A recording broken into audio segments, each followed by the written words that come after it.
అందరికీ వందనములు. ఈరోజు మరో దేవుని వాక్యంతో మీ ముందుకు వస్తున్న మీ సత్యోతమ్మను.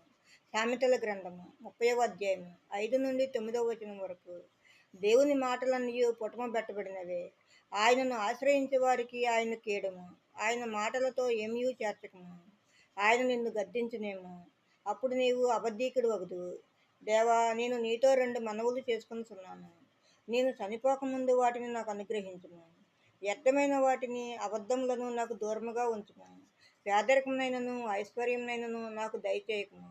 తగినంత ఆహారము నాకు అనుగ్రహింపుము.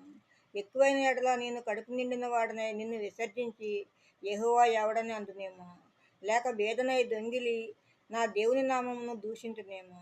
ఆమేన్. మరో దేవుని వాక్యంతో రేపు మీ ముందు ఉంటాను. అందరికీ శుభరాత్రి. మన ప్రభువును ప్రియరక్షకుడైన యేసుక్రీస్తు కృప, కాపుదల, రక్షణ, ఆశీర్వాదము మనందరికీ ఇప్పుడు ఎప్పుడు సదాకాలము తోడై ఉండును గాక.